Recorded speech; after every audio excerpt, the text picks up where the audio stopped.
Welcome to Creating Legacy Through Community Service, presented by the Caribbean Community Service Well, Center. good afternoon. Welcome again to another rendition of the Creating Legacy Through Community Service program. My name is Sophia Chu, and I'm going to be your host today. I have a beautiful young lady with me today. I've actually known her, like they would say, from Shaban, before Shaban. So that's how long I have known her.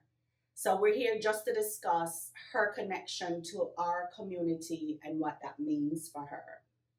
I call her Tinuke, but I'm going to ask her to tell us her name, all of your name, and any historical significance that comes along with your name. Okay, well, hello everyone. I'm Oluwatinuke Kufariji. So my full name is a traditional Yoruba name, which comes from Nigeria, and my first name means God has protected since pregnancy. Just it usually you're named in Yoruba culture based on how the birth period was or how your family is set up, and so because the birth with my mom wasn't as easy, I was named Oluwatinuke for that purpose. Um, as far as my whole name, we have naming ceremonies in Nigerian culture. So everyone kind of gets to say as to what the baby's name will be. So legally, I have my first name and two middle names, but if you ask other people in the family, I have a plethora of names as well. Okay, so what's your two middle names? So my two middle names are Olubusayo and Morenike. But if you ask other people, like back home in Nigeria, there's other names that they may have had for me that I don't go by or legally have. So they had a whole fun with your Yeah. naming ceremony. Yes. Oh my gosh. So one of the cool things about Tinuke is she embodies everything that we are. She's African American. Her father is from the motherland, and her mother is from the African diaspora. So I want you to delve a little bit more to kind of explain or tell us a bit about your lineage, right? Your dad, Wasila, and your mom, Nadine. So I was born in the Metro Detroit area, so that makes me African American. But my father is from a city in Nigeria called Lagos. And most of my family on my dad's side is from the Lagos area. As far as my mom, she was born in Kingston, Jamaica, which is one of the most populous cities there as well. So both of my parents come from a big city from their countries, which I love. Um, I also just enjoy the fact that both of my families, despite the fact that they're in different parts of the world, are very family oriented. And I think a lot of the traditions and values, they kind of overlap, which I like about it. And I think I was raised in a way that I still maintain those same values. All right. So have you been to either countries? I have unfortunately not been to Jamaica, but Why? That doesn't make no sense to me, okay? I want to go. It is close. The flight is cheaper and the time is shorter. I wish I could go. I'm actually working on it. Like this upcoming year, I'm hoping to go to Jamaica because I really want to go. I have been to Nigeria, and growing up, I went to Nigeria more frequently. I'm also going to Nigeria this year, so this year is going to be a year of me going to both sides. So I'm excited. Nice. And I want to go see, especially if I go to Jamaica, I want to see where my mom was from, but also as well, like go to tourist areas as well, just to expand and see everything. Whereas in Nigeria, I'm always where my dad is from, so I like to explore a little more this time too. Okay. So you're from America. Your father is from Nigeria. You've never been to Jamaica. Do you see any similarities in where your dad is from and how you live here in the U.S.? You talked about how, them being family oriented and they have similar kind of cultures in the way they raise their children. But can you highlight or point some of them out that now that you've been to Nigeria, you say, oh, that's why daddy did it like this? Yeah. So I think, especially with going to Nigeria, in Nigerian culture, it's a lot of like respect your elders. And when you come in the house, you make sure you speak to everyone. And I think a lot of times growing up in America, my dad raised us in a way where I didn't always understand why he did what he did. And comparing it to my American friends, I was like, well, they don't do that, so I don't know why we do it. But going to Nigeria and seeing my grandpa and seeing my aunties and seeing the way my dad interacts with his elders, I realized I'm like, okay, he's teaching me the way he was taught. And I do like it. I like the idea of a respectful culture. So things like when I come in the house, I greet my grandpa, I greet my dad the same way. Or if I see my aunties, I say, hi, auntie, and I do the same thing when I'm here. Or even sitting at the table and eating. Like, we eat in a respectful way. I can't just eat any type of way. The same way as, like, if I'm in Nigeria, I eat the same way that I eat at home. So I do see a lot of things that carried over from Nigeria or from the way my dad was raised into our own home in America, which I like. Okay, so you are that good morning, good afternoon, good evening, good night kind of a girl? Yes. Okay. So how do your friends take that? When I was younger, I had friends who'd be like, oh, that's fun. Like, they wanted to be a part of it. And my dad enjoyed it because he's like, I'm teaching respect to everyone. Right. And then I had other friends who were like, I don't get why we have to do that. And, like, my dad is not the type to try to hide it. If you come into our house, he's going to tell you, like, you need to say something to me. It doesn't matter what your background is. So I had some friends who were a little like, I don't understand. Or they thought maybe, like, my dad was a little mean. And I'm like, he's not mean. Like, it's just a respect thing. And through time, I think a lot of those friends grew to understand that, and then they even incorporated in their own home. And I remember parents telling my dad, like, oh, like, when she comes home now, she's like, hello, good morning, good afternoon. And he's so happy and so proud. So I'm like, I mean, now we're spreading the wealth. Everyone is part of the culture now. So. Right. And I think it kind of help you to decide who you're going to keep in your circle versus who you let go, right? Based on that respect factor. You are involved in a lot of cultural activities from my standpoint, because I kind of follow and very impressed with the work that you have done in your community at your age, right? So tell me a little bit about why you decided to do that. So even before you went to college, right? Okay. What's some of the cultural activities that you're part of, or what you remember that drew you so much into your culture? Whether it's the Jamaican side or the African side? So prior to college, I think in general, me being drawn to any type of cultural event, cultural support, events, activities was just due to the fact that I feel like growing up, I wasn't always around people who were similar to me. And as I got older, even through high school, I met people who were culturally similar to me and culturally different, which is fine. I met more Caribbeans, I met more Africans, and I was like, okay, like there's more of us than I thought there was. So even engaging in, like, my auntie had something where she had me reading some traditional poems for an event for her. I wasn't sure what I was going to do, and I kind of felt like a little out of place because I'm like, I don't know, like, I'm going to be around a lot of people who speak a certain language, and I don't speak it that well, and la. But even engaging in something like that, I think I was excited because I felt more connected to my family, or just even the culture, especially like at times when you're in America and you're not in Jamaica or you're not in Nigeria, you kind of feel like, I feel like I'm losing my culture a little bit. Right. So things like that, or even events that you hosted, and my mom would say, okay, we're going to go support her at this event, and just watching like how you brought people together, and you have us like come together in a space where everyone can talk, learn, engage, and it's not always just in a lecture setting. It's like, we have some activities here, we have something, that intrigues everyone.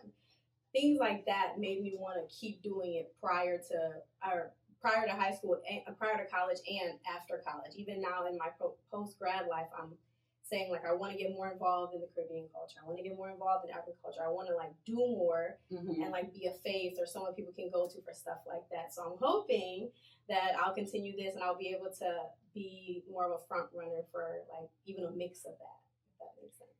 So, Toji, I know he ain't in the conversation, but Toji, my boy, when it comes to everything cultural and traveling, how much influence did your brother, the middle child, have on how you think about engaging in your culture? I definitely will give him his props. It's a good thing he's not here because I'm going to give him his props. He really had an effect on everything I do culturally, I think, because I already had a little inkling, but he's the older brother. He got to do a lot of things first. Seeing him engage in different things in the communities, whether it's he randomly decided he wanted to start DJing, and he comes to you and he met a DJ through you, and I'm like, okay, that's cool. You're getting involved. Like, you're finding things you like to do. Or even the fact that he took it upon himself to take classes to learn our dad's language. And I'm like, I want to do that too now. So, like, everything he does, I'm like, I'm inspired by it. Or the fact that, like, I think I said something one day and he's like, you need to be around people who are like this a little more. And I remember I was like, you know what? You're right, because I think I said something, he was like, it's a little too Americanized here. Like, you got to get back within the culture because we're losing it. And I was like, you know what? Like, I can't even be mad. Like, you're right. He goes out into the culture, and a lot of people, if you ask them, Caribbean, African American, African, even like Desi people. He knows so many people, and he learns so much about everyone's cultures, and he's engaged with it constantly. And the fact that like you can always go to him and ask him like, oh, like, do you know anyone who does this, or do you know someone with this background, and he always has that. I think even seeing him like in those environments, it's like, okay, I want to do that too. I like how he's doing it. I'm next up. I can't wait to be that person as well. And I do think like I always go to him whenever I'm thinking like, okay, I think I want to do this, or how do you think I should go about hosting this event, or whatever it is. So it is nice to have someone. Because he has a wonderful network too. He does. He has a big, great one. So. So we're going to circle back to you now and the organization, because you went to Wayne State. You graduated from Wayne State University. Yes. Congratulations. Thank you. I know it's been a couple of years and you're getting ready to do your other thing. I'll allow you to talk about that later. But I know you were very much involved in bringing back to life the African and Caribbean organization that was a part of Wayne State. So tell us the name of it, a little bit about the history that you knew about it before you engaged, and why you decided to take it to the next level.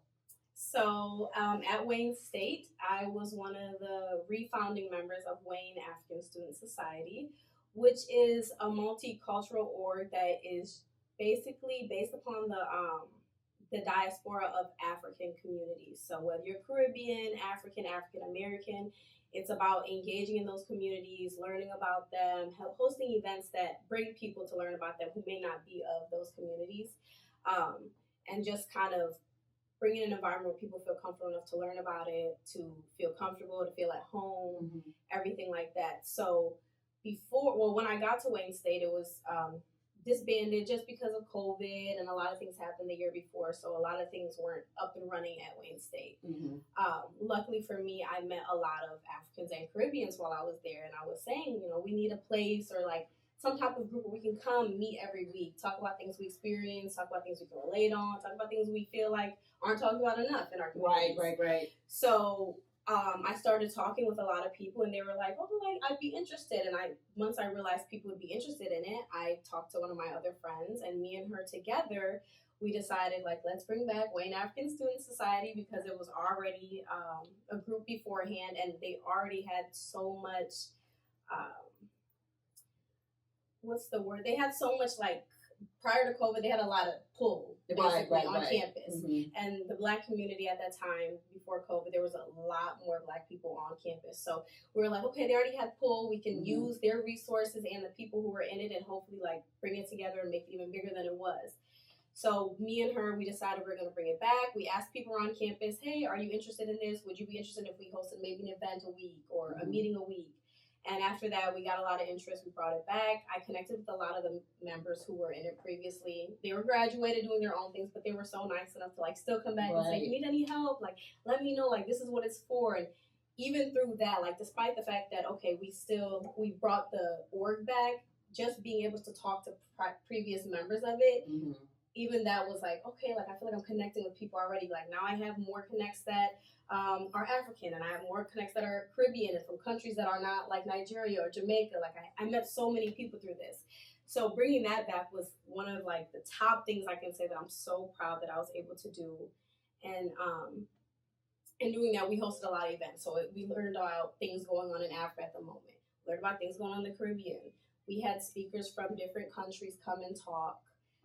We had cultural shows where we showed different countries in Africa, different countries in the Caribbean, different countries in North Africa as well, because sometimes they can be considered disconnected, right? Yeah. So we tried to connect like everyone together, and we brought people together with food, music, shows, talent. So even just seeing people come out from the community and come to our events, it was like, oh, like, you guys really like us. Like we're doing something right, and people would be like, when's the next WAS event? And we're like, oh, like we're doing something good. So doing that made me so happy. And even still to this day, like, I'm not at Wayne State anymore, but I'm still heavily connected with them.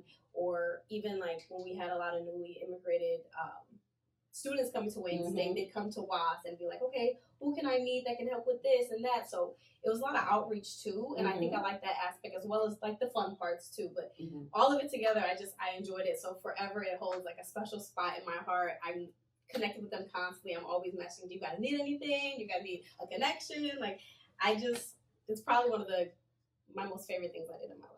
Okay, and you're still young. Yeah. So, as you're talking through that thing, I'm thinking, so this is what creating legacy looks like, right? There was already an organization that existed that had legacy created by another group. Yep. You now came and saw this opportunity. You and your friends came and saw this opportunity. And instead of you recreating the wheel, you had the pleasure of meeting people that started this thing that can just help you guide you from where it was to where you wanted to take it to. Yep. And you, in turn, now allow the people that are running it to have you, to help them get from where you have it to where they need to take it. So I do applaud you. Good work. So you talked a little bit about the events that you guys did. Tell me maybe two, one the best and one the worst that stuck in your mind from WAS. So I'll go with the best first because it'll take me a second to think what the worst. But I want to say our best one was our cultural show from last year. And I say it was the best because we weren't getting as much support from the schools we wanted to. And I think that was the issue we faced a lot, where a lot of our programming and things weren't supported financially from our school. And what was the reasoning that was given behind that? I am still trying to figure it out because I feel like I went back and forth with a lot, like via email and everything. But I feel like I went back and forth with a lot of different parts of the university, whether it was our student center where we host the events, or managerial or supervisor people above that. And a lot of the reasons were, well, this doesn't fit into our specific foods, or this doesn't fit into who we have relationships with. So a lot of things, like especially when it came to having events that included food, Wayne State has certain connections with certain food places that aren't African Caribbean. Right. Well, then how does that benefit us? If we're getting pizza and we're trying to spread stuff about Jamaican culture, or Nigerian culture, or Kenyan culture, the pizza place isn't going to help us with that. So it was a lot of things monetarily that they just said it didn't fit into what Wayne State wanted for our orgs, I guess. So big problem with our culture show is we had to find other ways to get money. So we did a lot of fundraising, which that was fun in itself, because we got to like come up with ideas and say, okay, let's think of some things people would want. We had one of our members go to Ghana and bring back waist beads straight from Ghana, so we know they're authentic, and you can also get your money's worth and whatnot. And it goes directly to WAS, and it goes directly to us, like formulating and creating like this big cultural show.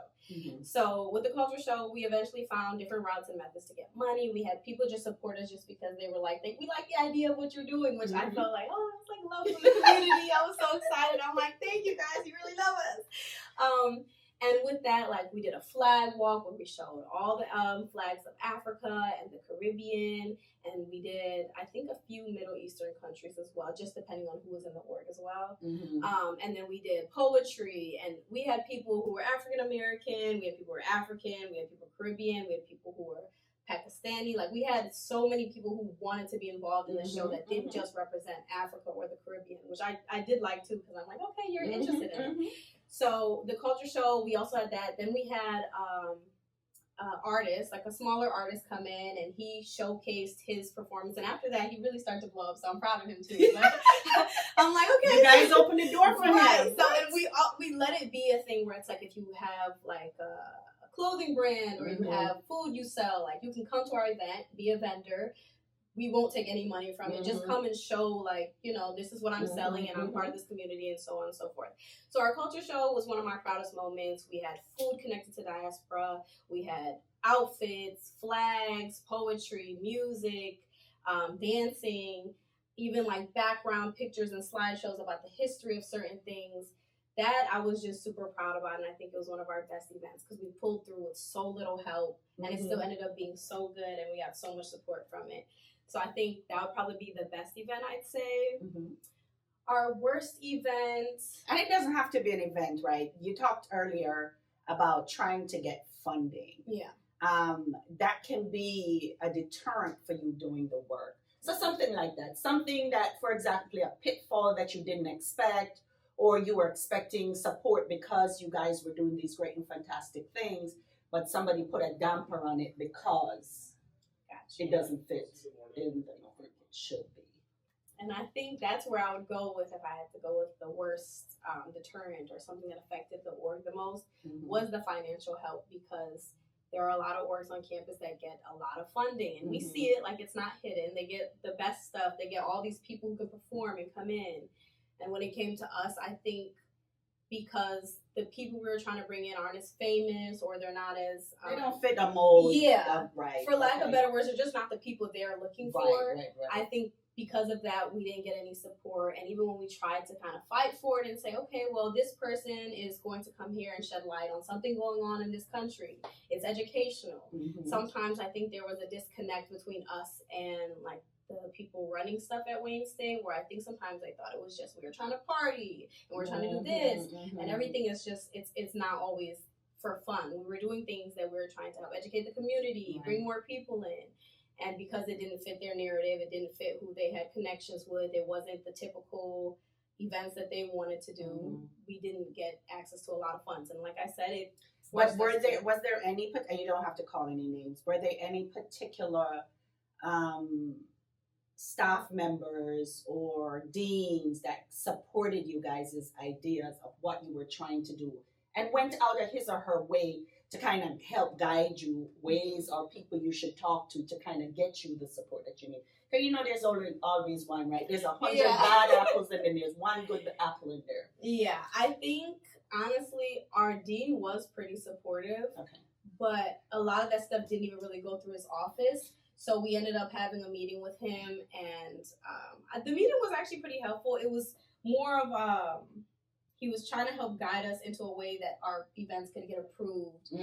But there was like a lot of maneuvering, whereas other orgs, they didn't have to do this much maneuvering. For us, it was like, if you want to do it this way, you could, but you need to kind of hide the things you're doing. You need to make it seem like it's this rather than that. And it just felt, felt like we had to water down everything we did so that they'd approve it, which felt unnecessary. Right. Granted, the support from our dean was nice, but it's not his office that approved it. So it's like we're jumping through hoops trying to figure out, okay, how can we word this so that they'd approve it instead of just wording it for authentically what it is. Right.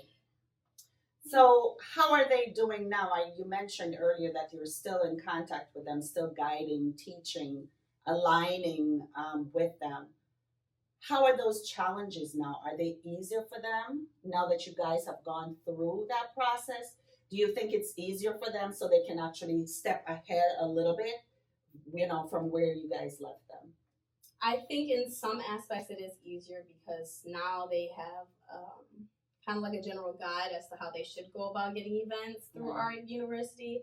But also what they've done this year is they found outside donors from cultural orgs or cultural communities from outside of Wayne. They have nothing to do with their university. Right. And so they've been finding people in those orgs to help fund and be sponsors for WASP, which is amazing. And I'm like, find it, get it how you can, because it's not easy already. So I'm proud of them for that. In addition, we still are trying to figure out using university resources, but most of the time, I think for the show this year too, they used outside resources who donated, which was so kind and so sweet of them. And I'm super appreciative always of anyone who's willing to come from an outside source and just support our work just because you guys are doing a good thing, right? You're highlighting cultures that are there here in Metro Detroit that need to be celebrated. And we can't hide what we're doing and think that folks are going to learn about us. Exactly. We have to be wide open with it and be able to take the criticism or the critique from others to say that, well, you're not doing what we consider the norm. But we're not the norm. Exactly. Right? We're unique, we're different, right? So tell me now, why do you think it's so important and you go, I don't want to say you go out of your way, but you spend so much time being grounded in your community, and you have the coolest community, like I mentioned earlier. You're African American, you're Afro-Caribbean, and you are African. So that embodies everything that we are, right? So why do you think that you're so drawn to staying grounded and to teach others about your culture? I think in general, it's just because it's literally a part of me. Like, I am everything that you stated. And I don't think I always realized it, but being around people who are similar to you is so validating. Like, sometimes you think, is it me, or am I a little odd, or is it like, it's just, you start questioning yourself, you start questioning the things you do, and to be grounded in your own communities and cultures, it makes you feel sure, like, okay, I'm not crazy, and people can understand where I'm coming from with this, or people understand why I do things the way I do.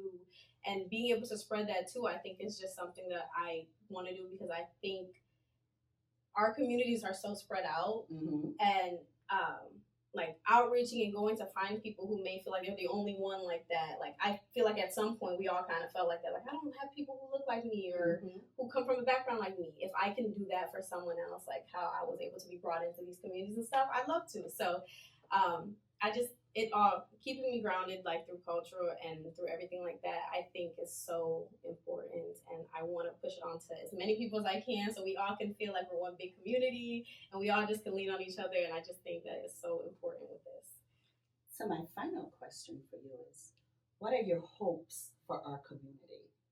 If you could put your dream hat on and say maybe 5-10 years down the road, where do you think, or where do you hope that we would be as a collective community? Dream big, girl, dream big.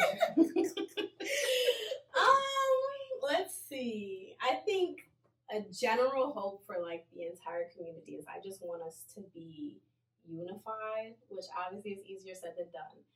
But I think sometimes when I look at other communities, they're very tight-knit. They keep a lot of things within their communities. They support each other. They uplift each other. They have a new business. They go out and support it.